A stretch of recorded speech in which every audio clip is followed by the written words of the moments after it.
فقرتنا دلوقتي صاحبتها كان النشر الإلكتروني هو بداية معرفة القراء بيها، وبعد كده يعني قالت لا لازم المسألة تتوسع أكتر، فاتجهت للنشر الورقي وصدرت لها مجموعة قصصية بعنوان مناطق منسية. مناطق منسية دي بقى الجديد اللي فيها إن هي بتجمع ما بين القصة وما بين الشعر في أجواء رومانسية بتحمل مشاعر فياضة جدا في زمن احنا دايما بنقول إن المادة هي اللي بتطغى عليه. يا ترى لسه في حد رومانسي في الزمن ده؟ احنا معانا القاصة والشاعرة نشوى ناجي. اهلا بيكي معانا، منورانا في اهلا دانتيلا. اهلا بيكي. يعني لسه في ناس بتكتب رومانسية دلوقتي؟ لسه بقولك اوف اير ان بعد الثوره ممكن في حاجات تتغير في الكتابه بتاعتي، بس لسه مش مش قادرة عارفه. تعيشي مود الرومانسية تاني؟ لا، هيبقى في ابعاد تانية ان شاء الله، يعني اكيد. برضو سياسة، احنا كلنا بقينا نتكلم في السياسة. البعد، أنا بالنسبه لي الكلام في السياسه مش بحبه يبقى دايركت، مم. خصوصا لما يجي ناحيه الشعر او النوفل أو القصه سواء كانت قصيره او روائيه. المباشره فيها من وجهه نظري بتضر العمل مش بتفيده. تمام. فممكن السياسة في أي عمل تبقى خلفية أو تبقى منشن أو تبقى إن أنت بتعملي إشارة ليها بشكل أو بآخر. أنا ما بحبش المباشرة. هو عامة أغلب حتى الأدباء بتوعنا القدام كان احنا كنا برضو وقتها الحياة السياسية كانت مشتعلة جدا في مصر، يعني في الستينيات والخمسينيات، وكنا بنبص نلاقي حتى ان أغلب القصص بيمزج ما بين الرومانسية وبيبقى الخلفية أحداث سياسية. يعني واضح ان انت هتلجئي طبعا للنهج ده. طبعا، لأن هي أركان أصلا الرواية حدث، مكان، زمان، جميل. وشخصيات.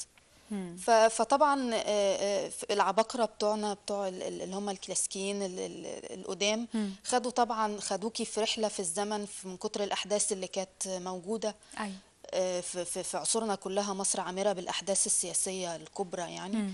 هو صحيح كان في فترة ركود طويلة ما كانش في أحداث، يمكن دوت اللي خلى الناس تبعد شوية في القصص والشعر عن لأن ما كانوش ممكن ما كانوش فعلا لاقيين أحداث طيب قوية تتحرك. خلينا نخش على مناطق منسية، وليه اخترتي تحديدا العنوان ده؟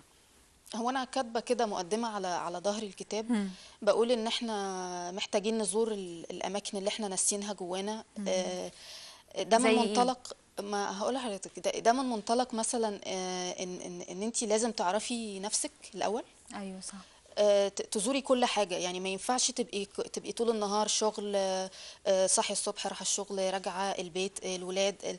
فكره القولبه دي غلط. هتبقي ناسيه مثلا ايه اللي كنت بتحبيه مثلا قبل مثلا ما تتجوزي، او قبل ما الحياه تاخدك في شغل وعمل وكده. ايه مثلا كنت بتحبي مثلا ترسمي زمان، كنت بتحبي تقري حاجه، ناس معينين كنت بتحبي تقري لهم، بتحبي تكتبي، يعني كل الحاجات دي منسيه، ممكن تكون منسيه في الزحمه اللي احنا أيوة. فيها. ف... فهي الحته دي اللي انا كنت بكتب فيها في الفتره ان دي. الواحد مشاغل الحياه ما تاخدوش، يعني يمكن ده الهدف من المجموعه بتاعتك، ده اللي انا فهمته. لا بالعكس، اللي هو لازم يدي لكل ذي حق حقه، يعني ضحك ولعب وجد وحب على راي عبد الحليم ما حافظ. ينفعش تنسي حاجه. شوفي ايه تمام. اللي بتحبيه واعمليه، ما ينفعش تنسي حاجه. حتى لو بتقري حاجه منفصله شويه، يعني في زخم سياسي، في تمام. زخم طب سياسي. انت ازاي مزجتي ما بين القصه والشعر في كلام يعني يعتبر كلام كبير؟ يعني انا برضو في مناطق منسيه في حياه كل واحد فينا يحاول ان هو يعني يصحيها ويحييها مره تانية، وفي نفس الوقت انت عملتي ده ما بين قصه وما بين شعر. هو ده، مش عارفة، هي صفة كده مميزة عندي، انت كل يعني كتاباتك بتبقى كده؟ بس انا بحاول في الفترة اللي ان شاء الله اللي جاية ابعد شوية عن الشعر، بحيث يبقى الاسلوب السردي فيه ما يبقاش طاير في الهواء، يبقى على الارض، ليه لان لقيتي الناس حبت اكتر القصه من الشعر من خلال المجموعه القصصيه؟ يعني آه بعض الناس ممكن تيجي تقول انت عملتي كده على اساس ان انت تشوفي الناس هتحب ايه اكتر، انت عندك الموهبتين فبتعرضي ده وبتعرضي ده، وتشوفي الناس لمست ايه اكتر. فهل هتبعدي عن الشعر؟ حسيتي ان رد الفعل ما كانش تجاهه زي ما انت متوقعاه؟ لا بالعكس، بس الشعر بيخليني اكتب بشكل نوعا ما بعيد عن الاسلوب السردي في القصة. لكن انا الفتره اللي جايه هركز في القصص القصيره اكتر. القصص القصيره طبعا بتحتاج زي ما قلت لحضرتك مكان، زمان، وصف حاله، وصف شخصيه، شكل شخصيه، غير الشعر خالص. الشعر ممكن ايوه تتكلمي بالظبط. وما يبقاش يعني ما يبقاش فيه اصلا، يعني بتكلمي عن حد مش وصفاه، عن مم. شخصيه مش موجوده، عن حاله بتعيشيها وخلاص، مم. فبعيده عن عن الخطوات وبالتالي الرئيسيه. اصعب يعني ان انت تحاولي ان انت تظبطي الاتنين يبقوا مسلكين مع بعض، بالتالي دي بتبقى حاجه صعبه جدا، انما غير لما برضو تسردي انت الى حد ما الريتم كل واحد. اه، هو مش الشعر كده؟ صعب. صعب الشعر اكيد. صعب، الشعر اما بكتبه بيتحكم في المود بتاعي، مم. وده مش دايما بيحصل. مم. ممكن اكتب قصص قصيره، نوعا ما ابقى انتند ان انا ناويه اكتب قصه، دي اللي بقى ممكن اعملها عن نيه وعن قصد وعن. لكن الشعر لا، مش يعني مش بيبقى بكتبه. محتاج حالة معينة اه. كده تعيشيها اه، عشان تقدر انها تفرز الشعر بحس اللي كده. جواكي. فعشان كده هحاول احطه على جنب شويه، بحيث مم. ما يبقاش هو التركيز الاساسي عندي في الفتره اللي تمام. جايه. انا عايزه اعرف منك بقى يا استاذه نشوى، انت بداتي تكتبي من امتى؟ يعني هل من وانت صغيره، ولا احيانا بعض الناس ممكن بتمر بيها تجارب، والتجارب هي اللي بتخليها تبتدي تكتشف عندها مثلا موهبه الكتابه؟ هو انا بكتب من مثلا من ثانوي او اواخر اعدادي، يعني مم. حاجه من زمان قوي، بس مم. طبعا الحاجه ما كانتش بتطلع خالص من درج المكتب ده قصه ولا شعر؟ كده. اللي هو حالات، خواطر. اه. ممكن نسميها خواطر. مم. الحاجة طبعا ما كانتش اصلا حرفية بالقدر الكافي ان هي اصلا تخرج، وما كانش اصلا في مساحة لان الحاجة تتعرض او توصل بشكل منتشر. مم.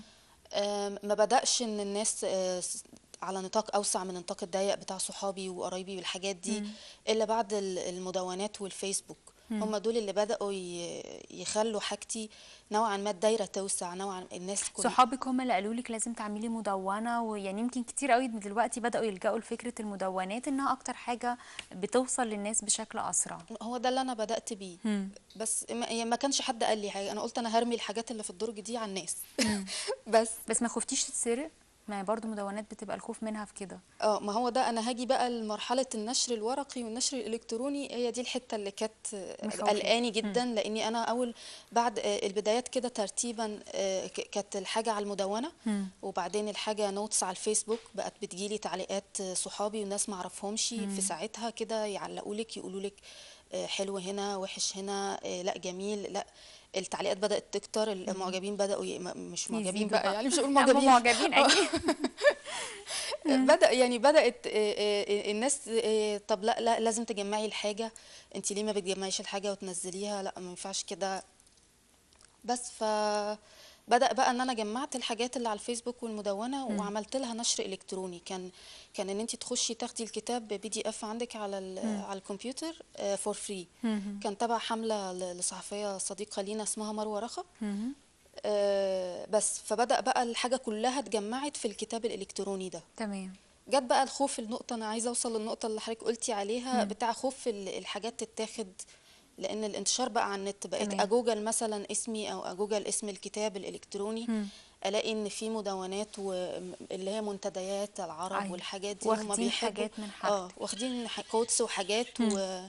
وحاطينها، فبدأت أقلق بصراحة، يعني بيني مم. وبينك يعني.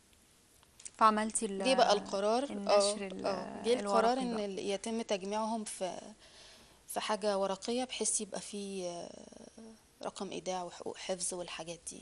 جميل. وده كان على نفقتك الخاصة ولا لا في جهة تبنتك؟ لا، مفيش حد تبناني. انتي على نفقتك الخاصة؟ طب ده دي برضو كانت مغامرة يعني يعني. هي كان النشر الالكتروني بسبب مم. استغلال بعض دور النشر لكتاب الشباب. تمام. ودي حاجات احنا يعني اي كاتب شاب هتقعدي معاه مم. هيحكي لك طب حكايات. في مجموعة قريب تاني هتنزل ولا خلاص كسلنا؟ لا، هي دي لسه كنت مركزة في الفترة الأخيرة في الطبعة التانية. مم.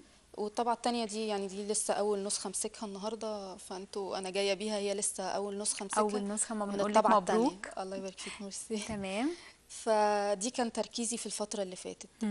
الحاجات في المستقبل بقى لسه يعني حدودها مش واضحة قوي، تمام. بحيث الحاجات اللي عندي لسه مش حاسة انها جاهزة. طبعا احنا بنتمنى لك التوفيق، وان ميرسي. شاء الله يعني تفضلي في نفس المستوى احسن من اللي انت فيه، وتبقى المسألة مختلفة بقى من قصص لروايات لممكن سيناريوهات.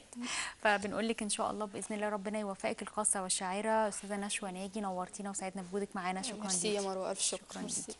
مشاهدينا لسه مكملين معاكم، نطلع لفاصل نرجع مع اخر فقرة في حلقتنا النهارده، خليكم معانا.